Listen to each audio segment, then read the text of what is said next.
Hey everybody, welcome back to my channel. This is WireDogSec, and I'm back with another video for you guys. We are going to continue on with this TryHackMe Introduction to Cybersecurity room. We are on the Introduction to Defensive Security, Intro to Digital Forensics. Now, without further ado, let's go ahead and dive into it.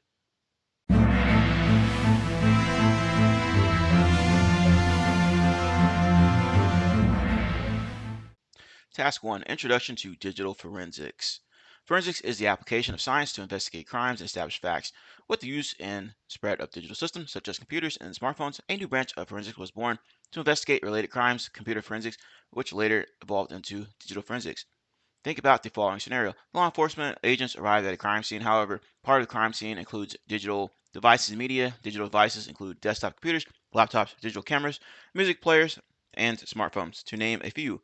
Digital media includes CDs, DVDs, USB flash memory drives, and external storage. A few questions arise. How should the police collect digital evidence such as smartphones and laptops? What are the procedures to follow if the computer and smartphone are running? How to transfer to the digital evidence? Are there certain best practices to follow when moving computers? For instance, how to analyze the collected digital evidence. Personal device storage ranges between tens of gigabytes to several terabytes. How can this be analyzed?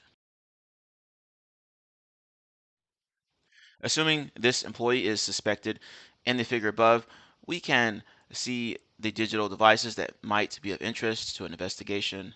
We notice a tablet, a smartphone, a digital camera, and a USB flash memory. In addition to a desktop computer, any of these devices might contain a trove of information that can help with an investigation. Processing these as evidence would require digital forensics. As you can see here in the image below or above here, you can see all kinds of stuff that they just mentioned. More formally, digital forensics is the application of computer science to investigate digital evidence for a legal purpose. Digital forensics is used in two types of investigations. Public sector investigations refer to the investigations carried out by government and law enforcement agencies. They would be part of a crime or civil investigation. And then the second one is private sector investigations, refer to the investigations carried out by corporate bodies by assisting a private investigator, whether in-house or outsourced. They are triggered by corporate policy violations. Whether investigating a crime or a corporate policy violation, part of the evidence is related to digital devices and digital media. This is where digital forensics comes into play and tries to establish what has happened. Without trained digital forensics investigators, it would it won't be possible to process any digital evidence properly. Consider the disk or the desk in the photo above.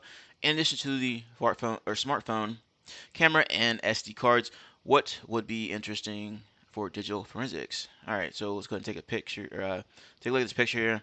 All right, so they got the smartphone, the camera, SD cards, and what else here? It looks like this laptop. So let's go ahead and type that in here. Would it be laptop? Yep.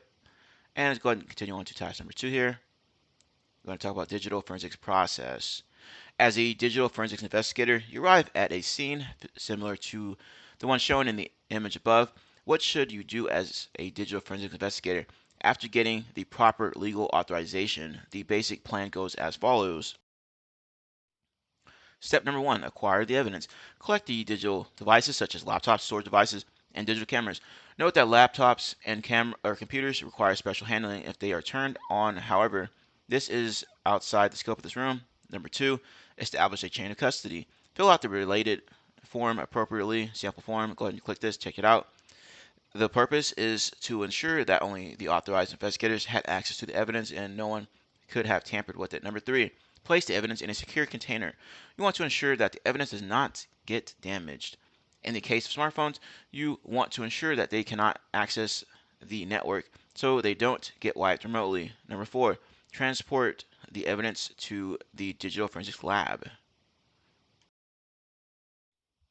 At the lab, the process goes as follows. Step number 1, retrieve the digital evidence from the secure container. Number 2, create a forensic copy of the evidence. The forensic copy requires advanced software to avoid modifying the original data. Number 3, return the digital evidence to a secure container.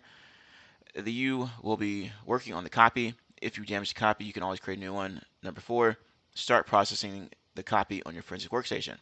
The above steps have been adapted from Guide to Computer Forensics and Investigation 6th edition, so be sure to check this out if you're interested in that. More generally, according to the former director of the Defense Computer Forensics Lab, Ken Zatiko, digital forensics includes proper search authority. Investigators cannot commence without the proper legal authority. Chain of custody. This is necessary to keep track of who was handling the evidence at the time. Validation with mathematics using a special kind of mathematical function called a hash function. We can confirm that a file has not been modified. Use of validated tools. The tools used in forensics, digital forensics, should be validated to ensure that they work correctly. For example, if you are creating an image of a disk, you want to ensure that the forensic image is identical to the data on the disk. Repeatability. The findings of digital forensics can be reproduced as long as the proper skills and tools are available.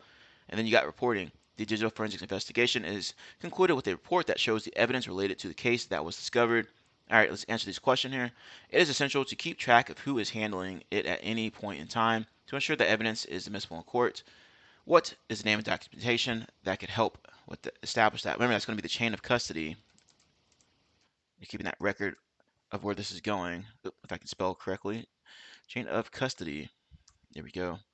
Now let's go ahead and continue on to task number 3 here. We're going to get into some practical application here. Practical examples of digital forensics. Everything we do on our digital devices, from smartphones to computers, leaves traces. Let's see how we can use this in the subsequent investigation. Our cat Gato has been kidnapped. The kidnapper has sent us a document with their request in Microsoft Word document format. We have converted the document to PDF format and extracted the image from the Microsoft Word file for your convenience. You can download the attached file to your local machine for inspection. However, convenience, we had it to the attack box to follow along. Open the terminal and attack box and go to this directory here. So let's go ahead and do that here. And I'm going to go to show split view. And I'm just going to copy and paste this over here like so. Open up a new tab here and then CD. All right. Let's see here. Yep, we got all the documents listed out here, the files listed out here. Document metadata. So let's go ahead and take a look at this. When you create a text file, txt, some metadata gets saved by the operating system, such as file creation date and last modification time. However, much information gets kept within the file's metadata when you use a more advanced editor, such as Microsoft Word. There are various ways to read the file metadata. You might open them within their official viewer slash editor or use a suitable forensic tool. Note that exploring the file to other formats such as PDF would remain or would maintain most of the metadata of the original document depending on the PDF writer used. Let's see what we can learn from the PDF file. We can try to read the metadata using the program PDF Info. PDF Info displays various metadata related to a PDF file, such as a title, subject, author, creator, and creation date. The attack box already has PDF Info installed. However, if you are using Kali Linux and don't have PDF Info installed, you can install it using the following command there. Consider the following example of using PDF document.pdf. So let's go ahead and do that here. So PDF Info, and then we're going to take a look at it. I'm sure it's this ransomware letter one. Yep, and then PDF. So let's go ahead and take a look here. And this is an example of what it looks like. So we got a similar output, as you can see there. The PDF metadata clearly shows that it was created using Microsoft Word for Office 365 on October 10th, 2010. Right, and we can see that here, creation date. Using PDF to find out the author of the attached PDF file, ransomware letter, and the author is going to be Angry Shepherd, apparently. So let's go ahead and copy this out of here and paste it in here. There we go. Photo exfil data. Exfil, or sorry, photo exif data. Exif stands for exchangeable image file format. It is a standard for saving metadata to image files. Whenever you take a photo with your smartphone or with your digital camera, plenty of information gets embedded in the image. The following are examples of metadata that can be found in the original digital images. You got the camera or smartphone model, date and time of the image capture, photo settings such as focal length, aperture, shutter speed, and ISO settings. Because smartphones are equipped with a GPS sensor, finding GPS coordinates embedded in image is highly probable. The GPS coordinates, i.e., latitude and longitude would generally show the place where the photo was taken. There are many online and offline tools to read EXIF data from images. One command line tool is EXIF tool. EXIF tool is used to read and write metadata in various file types such as JPEG, images. TACBox already has it installed. If you want to install it, run this command here. In the following terminal, execute exif image.jpg to read all the exif data embedded in the image. So let's go ahead and clear this out. All right, and let's go ahead and do this here. And I'm assuming it's going to be this letter image file there. So let's go ahead and type this out and get it ready to go. All right. If you take the image coordinates and search one of the online maps, you'll learn more about this location. Searching Microsoft Bing Maps or Google Maps for this following coordinates here reveals the street where the photo was taken. Note that for the search to work, we had to replace deg with this degree and remove the extra white space. In other words, we typed the following here in the map search bar using exif tool or a similar tool. Try to find where the kidnappers took the image they attached to their document. What is the name of the street? So let's see here.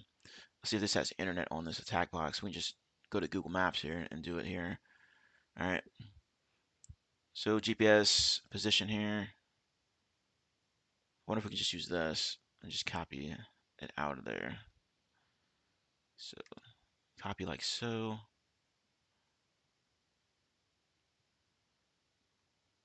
All right. So let's try it. Google Maps. What is this stuff here? Okay, whatever. Accept all. All right, Google Maps. All right, copy and paste this in. Now we got to go and edit this. So we got to take out, what it said, take out this DG, right? And replace it with a degree symbol, which I don't even have on this machine. So I'm gonna see if I can just paste this in here. Copy and paste. All right.